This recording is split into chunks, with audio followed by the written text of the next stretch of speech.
Okay, class, kamusta New Year niyo? Aba, ba't wala pumasok?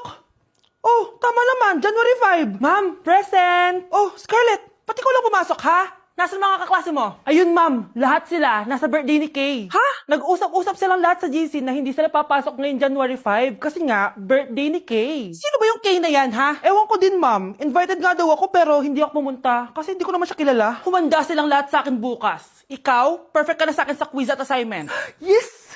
Buti na lang, hindi ako pumunta sa birthday nung Kay na yun. Hello, class? Ay, good morning, ma'am. Walang good sa morning! Sinong nagsabi sa inyo na huwag kayo lahat pumasok kahapon? May nakita kami sa TikTok, ma'am. Wala daw pasok kasi birthday ni Kay. Ah, TikTok? Mas naniniwala kayo doon kesa sa akin? Nag-announce ba ako? Lahat kayo, ia-absent ko at ibabagsak ko sa quiz. Si Scarlett lang ang may grade dahil siya lang ang nandito kahapon. Ayan, buti nga sa inyo. Ano, nag-enjoy ba kayo sa birthday ni Kay? Birthday ni Kay! Birthday ni Kay! Eh di happy birthday! Sino ba kasi yung Kay na yan, ha? Ako, si Kay. Hala, nandyan na siya. May problema ba kayo sa pagpunta nila sa birthday ko? Dahil hindi kayo pumunta sa birthday ko, mamalasin kayo ngayong 2026. Ha? Sa akin dapat yung 2026 eh! Hindi! Hindi! Hindi! Ay, Nay! Good news! Nanalo ako sa loto! Totoo ba, anak? Tumama lahat ng numero sa panaginip ko, Nay. Ay, alam mo, anak, swerte ka talaga eh. Nay, may good news din ako. Gagraduate na ako next month. Talaga ba, anak? Akala ko talaga bagsak pa rin ako eh. Buti naman at di ka na ulit ng high school. Congrats! Good luck sa college! Mga anak, may good news din ako. Sabi ng doktor, magaling na daw ako sa sakit ko. So, ibig sabihin, hindi mo na kami makakalimutan, Nay? Oo, anak. Parang sunod-sunod yung swerte natin, Nay, no? Siyempre, dahil din yan kay Lord. O sige na, anong oras na? Matulog na tayo, ha? Good night, Nay.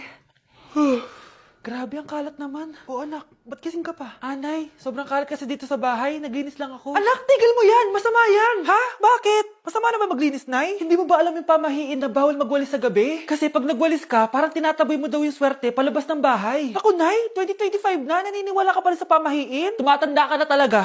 Ay, di ko alam, anak. Takot lang ako na malasin ulit tayo. Sige na, Nay, itulog mo na yan. Malapit na ako matapos dito. Matulog ka na rin, ha? Nasa na yun? Hindi pwede mawala yun. Oo, anak, ano nangyayari? Umagang-umaga sumisigaw ka. Nay, nawawala yung lotto ticket natin. Hindi natin makiklaim yung pera. Ha? Sige anak, tutulungan kita maghanap, ha? Ay, baka nandito lang yung banda. Oo anak, ba't ka umiiyak? Ayoko na. Ginawa ko naman lahat eh, pero binagsak pa rin ako ng teacher ko. Ano? Hindi na daw ako kasama sa mga gagraduate, Nay. Lahat ng effort ko nasayang. Anak! Nay, magpahinga ka muna. Ako na muna bahala dito. Ano na naman nangyayari sa pamilya natin? Anak? Scarlett? Kyle? Susan? Kamusta ka na? Dok? Ba't nandito ka? Dinalaw kita para kamustahin ka. Mga musta? Eh di ba sabi niyo magaling na ako, Dok? Yun din nakakala ko. Ha? Teka lang, nakita mo ba yung mga anak ko? Susan, matagal nang patay ang mga anak mo. Ha? Hindi mo ba naaalala? Pareho silang na-depress. Si Scarlett dahil sa nawala niyang lotto ticket. Si Kyle naman dahil hindi nakagraduate. Kaya, ayun. Kailangan mo ulit maggamot, Susan. Dahil lumalala na naman ang demensya mo. Nay, namumulang mata ko. Ayan! Kaka-cellphone mo yan eh. Nay, 4 over 50 lang ako sa quiz namin kanina. Naku! Kaka-cellphone mo kasi yan, anak eh. Nay, parang may effect na skincare mo. Ang fresh mo na. I know, right? Hindi kasi ako gaya mo na puro cellphone. Nay, ubos na pabango ko. Oh, puro ka kasi cellphone. Nay, ninakawan daw yung kapitbahay natin. Grabe nakakatakot. Oh, ayan! Cellphone pa more. Nay, sobrang sakit ng ulo ko tapos...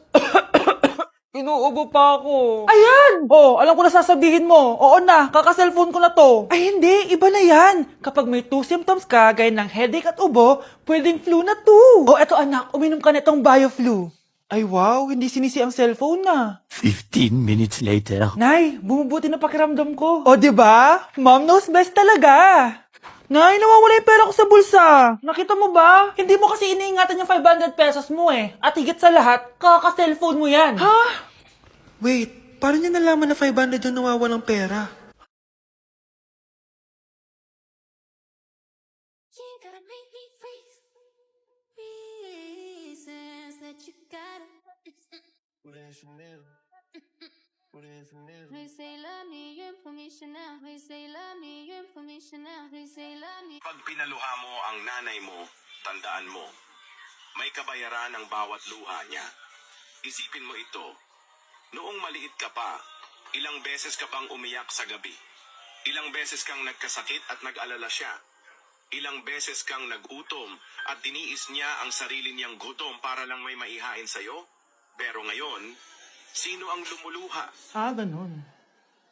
Pag sumagot ang bata, bastos agad? Hindi ba pwedeng nagpapaliwanag lang? Hindi ba natin kaya makinig? Lalo na kung ang bata, maayos naman ang pananalita, hindi naman mataas ang boses, hindi naman bastos pag nagpapaliwanag. Ang iba kasi sa atin, hindi naman nila lahat talagang ayaw makinig. Pag nagpapaliwanag na ang bata, sure na tayo. Are you liking this song so far? If so, this opportunity maybe per you, maybe per you, maybe per you. You. Arizona B.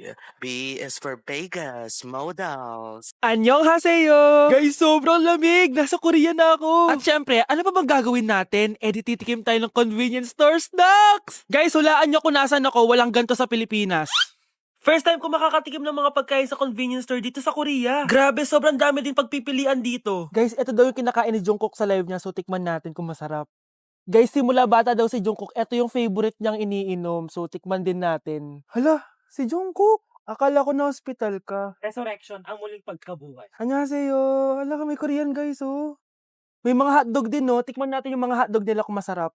Guys, may nakita ako, matcha siya na pandesal, tas may ulam siya sa loob. Tikman natin kung ano lasa.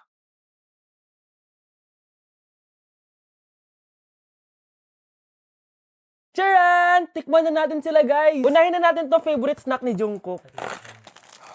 Kancho daw yung pangalan nito, guys. Tikman na natin. Sarap!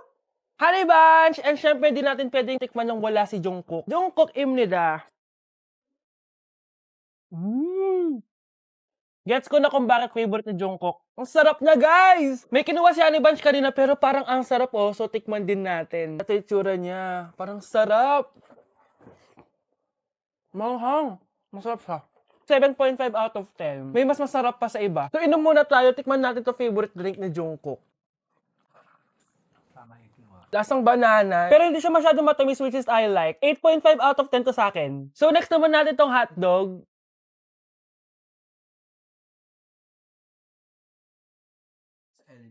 Ano yung lasa? Hindi ko siya gusto, guys. Weird na lasa niya. 3 out of 10 lang to sa akin. Hindi ko siya masyadong gusto. Next natin tong dried pusit.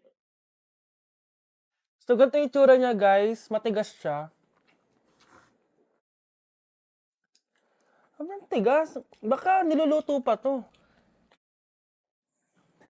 Eh, grabe. Alam mo yung mga ginangat-ngat ng aso. 1 out of 10. Hindi ko siya nakain, tapos wala rin siya lasa. Next natin to matcha na siopaw na may ulam sa loob. Unang kagat, guys. Akala ko sobrang dami laman, di siya katulad ng picture, oh. Pero masarap siya. Alam ko yung kalasa niya, yung bola-bola, ganun. I'll give it 8 out of 10 kasi masarap naman siya. Second to the last natin, itong curry crispy roll. Curry? May curry nga talaga siya. Ganito yung tsura niya, guys. Uy, ang sarap! Magugustuhan mo siya. Oo nga. Guys, masarap siya. 9.5 out of 10 to sa akin. Okay, guys, last natin. Magkukurya ba tayo na hindi nakakatikim ng bulldog? Guys, natatakot ako kasi maanghang talaga to. Hindi siya maanghang, guys.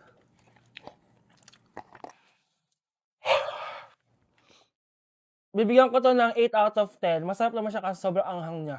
So, yun lang naman, guys. Kung gusto nyo ng part 2, mag-comment lang kayo dyan at gagawin natin yan. So, bye-bye!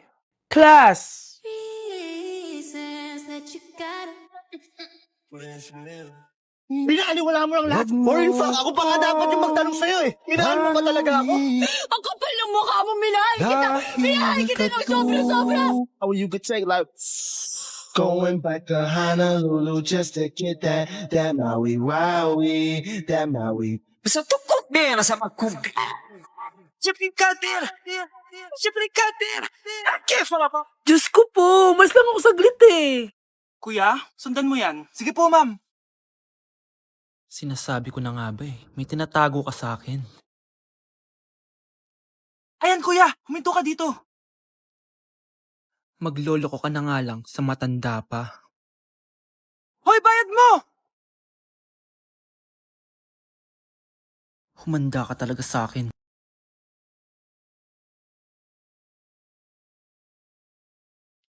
Ang sweet niyo naman. May paregalo ka pa, ha?